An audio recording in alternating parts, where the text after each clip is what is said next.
I'm going to start with some words from Mary Ann Kirkby, who is a Canadian journalist writing on reclaiming her Hutterite heritage. Says, "What I know with certainty today is that our humanity is what we have in common, but our cultural is a special gift each of us is given at birth. Until we embrace who we are and really value the power it is meant to bring to our lives as our true potential." So I'm going to give you just a little background information, a little more than what Peg did this morning. So in the early 1990s, I worked for the Bureau of Land Management in Salt Lake City, Utah. And in 1988, law mandating federal land managing agencies to educate about the significance of archaeological sites on public lands and the importance of protecting them for their scientific and cultural values. With credentials in both archaeology and education, I was in the place at the right time. I was on the team. We weren't exactly sure where we were going, but thought teachers and schools might be a good place to start. We developed some educational materials for upper elementary students, teaching how archaeological inquiry works, so the process, and what it can teach us about people who lived in the past. One set of materials featured the amazing rock art of Utah that is painted on those incredible red sandstone cliffs all over most of the state, and what that day descendant community members, the Ute, the Paiute, the Navajo, and other groups. Sadly, these magnificent works of art, some of them thousands of years old, experience ongoing vandalism, making their preservation a major educational goal. After piloting these lessons in a class of students, what will you remember in a year about your study of archaeology? And we got back these stacks of half sheets of newsprint with the questions on them, and one of the questions was, what will you remember in 1 year? And, to paraphrase, a lot of the students said something to the effect that vandalizing rock art, we are hurting the living of the people who made them. So those little sheets of paper changed my life. I thought I thought we have something here, and somebody needs to do this work, and it's me. And I have never looked back. But the kids made they made the connection. They made that connection and beyond our wildest aspirations of what they could do. And I can't put my finger on it. About stepping into the past that makes our cultural differences less threatening and our commonalities more important and easier to see. So the kids that Indigenous people are still here and that they matter, and that's huge. So the kids got it, but how about the teachers? Mary Lou Melling, 4th grade teacher in Cedar City, Utah. She was probably about 60 when I met her in 1990. She became one of our biggest supporters and taught workshops for other teachers and included archaeology education in her classroom for the remainder of her career. A few years into our relationship, she told me a story and gave me permission to retell it. She said that before she took the archaeology, she didn't think much of Indian people. She said, "I didn't think that they were very smart. I thought that they were dirty," and that's her word. "But when I came to understand they thrived in the desert, not just survived, but thrived, I realized that they must be very smart. I came to admire the beautiful things they made from simple materials like little twig figurines of bighorn sheep. I started to invite Southern Paiute people to my classroom to talk to the kids, and I admired them for sharing their culture with us. Now, Indian people are some of my best friends." So it seems that maybe, just maybe, we were changing some widely held perception of other peoples and cultures. It seems that we were challenging and expanding the national narrative. We were teaching what is now identified as difficult history, or sometimes hard history. I'm certainly not an expert on teaching difficult history. I came to an accident, and I am just figuring it out as I go along. I am not qualified to give you an academic view of the subject. What I can offer is an account of my personal journey through the moral and spiritual components of my life's work in archaeology education. I don't want this to be a lecture, but first we need to define a few terms and get some grounding in history and archaeology. The question, what is difficult history? What do you think that might be? What is archaeology? And what ideas do you have about that? So we'll tackle the difficult history first. All modern nation states have periods of what we call difficult history, periods that reverse the present and serve as fundamental disagreements over who we are and what values we have. Like the Civil War and its aftermath, these histories complicate the kind of positive patriotism that schools traditionally seek to develop. An often unrecognized purpose of history in schools has been to produce good citizens, not just to teach about the past for its own sake. Though all nations have difficult histories, both in terms of national narratives and experiences of specific populations, the challenge of addressing them in and out of the classroom is relatively recent. So it's at archaeology. In the United States, archaeology is the study of past cultures using the objects that people made, used, and left behind, which are called artifacts. Sometimes these artifacts are spectacular and loaded with obvious meaning, like 5-gallon Oyas on the edge of a cliff dwelling in southeast Utah, or an intact Revolutionary War.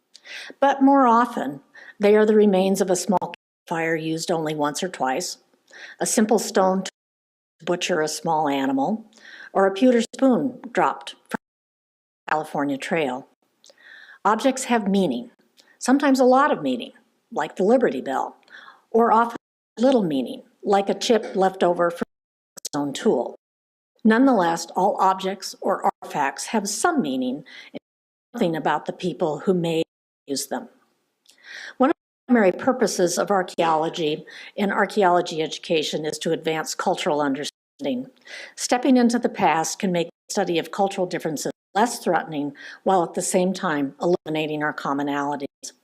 As traditional indigenous knowledge takes its rightful role in the narrative of American history, our understanding of the continent's first people can be greatly expanded through archaeology and oral history. Similarly, the seminal contributions of other historically marginalized people, including women, enslaved Africans, and Asian immigrants, can be woven into the fabric of American history through archaeology. In American history, two examples of difficult history are slavery, the Civil War and its aftermath, even into the 21st century, and secondly, expansion, including the removal of indigenous people and beginning in colonial times and the repercussions in the present. For a minute that you're an elementary school teacher and ask yourself, how can we engage young people with difficult histories without reinforcing ethnic, religious, and cultural on the one hand, or undermining social cohesion on the other? I approach these difficult topics with a classroom of rambunctious fourth graders. How would I write materials that portray it accurately and fairly? And most importantly, what will enable students to absorb multiple perspectives, to approach the past on its own terms, and to be willing to revise their historical understanding as new information emerges? Okay, back to my story, and fast forward to 1999. In Louisville, Kentucky, I taught a workshop for educators and archaeologists who would in turn teach others about the significance of archaeological sites and protecting them. As part of the learning, we explored ongoing archaeological excavations of the places where enslaved African people lived and worked at the Farnsley Moore plantation on the banks of the Ohio River. The artifacts are housed at an on-site museum. Walking around and looking at the exhibits, I noticed several artifacts with X's incised into them, little X's. The metal handles of spoons or butter knives, wooden handles of utensils, or sometimes just small pieces of wood with no discernible function, but they all have these X's on them. So I asked my colleague what those meant, and he said, "We really don't know. Some archaeologists think that they are something like a signature." The hair on the back of my neck stood up. Maybe they weren't signatures, but those X's meant something. They made some statement. Maybe it was, "This is mine," or "I am a person."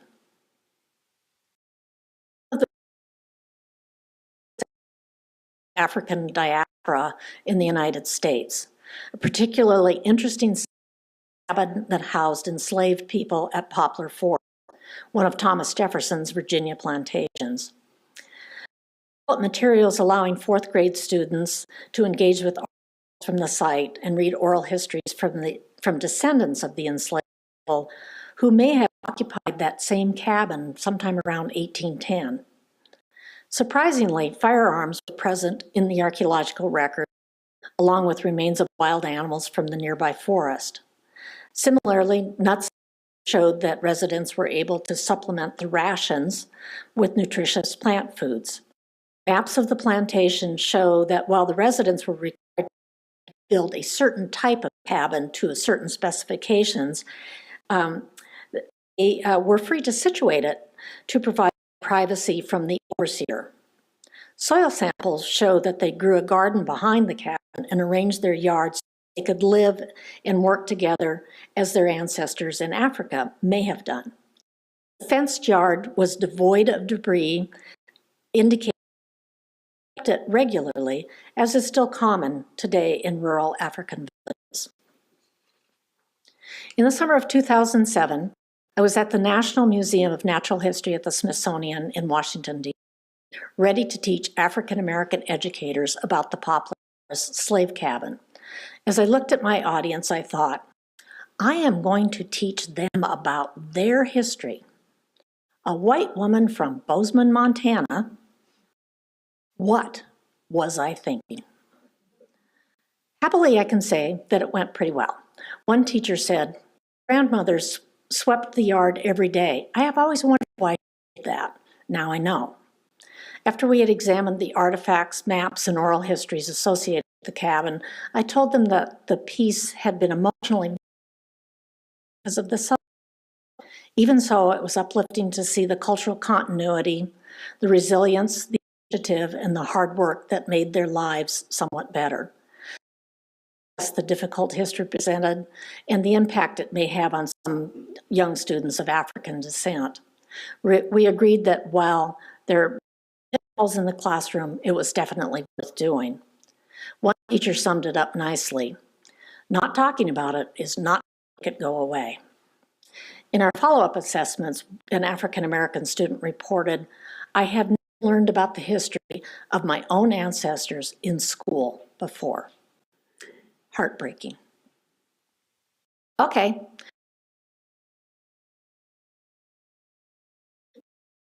Westward expansion. Slavery is a tough one, but I think that most Americans agree that it was not a good thing. From an educational standpoint, westward expansion is more problematic because it is essentially the replacement of one culture. I can use my own family as an example. My maternal ancestors came from Scotland by way of Northern Ireland. They immigrated to Canada sometime before 1850, and in 1854, they founded the town of Charles City, Iowa. It was located on the site of a Winnebago Indian village. Through a series of treaties, the Winnebago were removed from Iowa to Minnesota, then to South Dakota in the 1830s. They reside in Nebraska.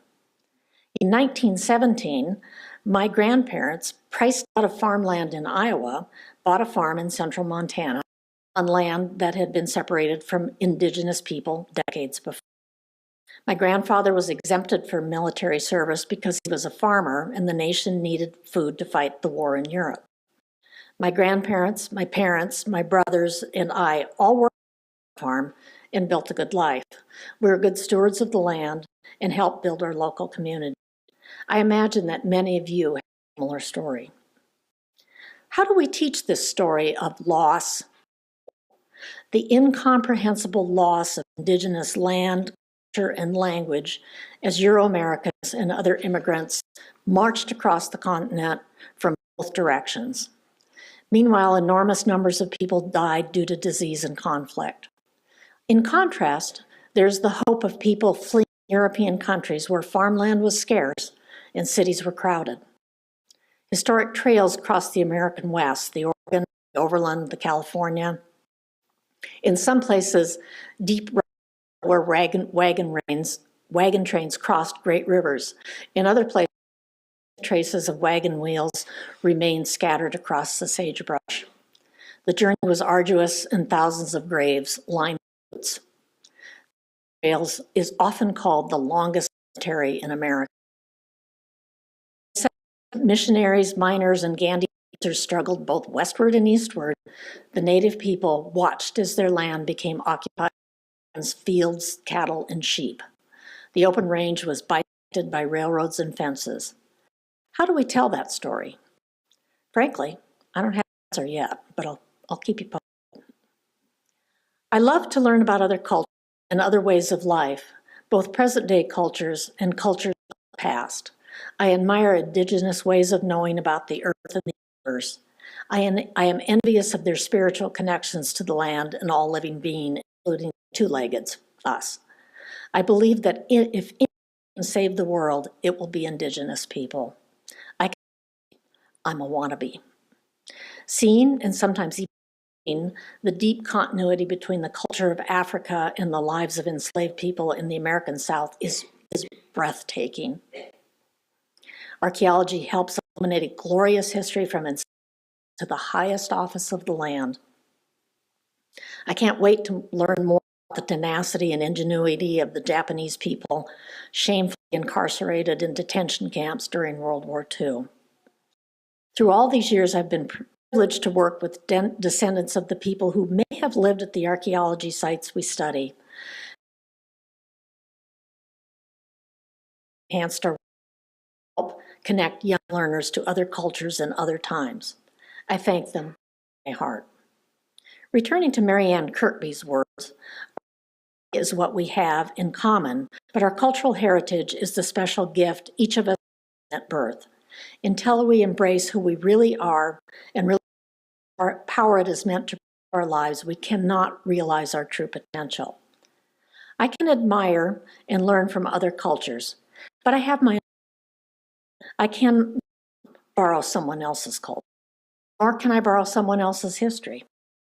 Much of Euro-American history is difficult to own, especially colonialism and the inequality that it created, which still reverberates. But no one's history is perfect, and everyone's history matters. At this point, I have questions for myself. Is difficult history as a privileged white woman okay? Am I doing a good job? Am I helping, or am I harming? In the last couple of years, a lot of criticism for our work from multiple sources. For some, and intimate details of living in slavery is somehow threatening.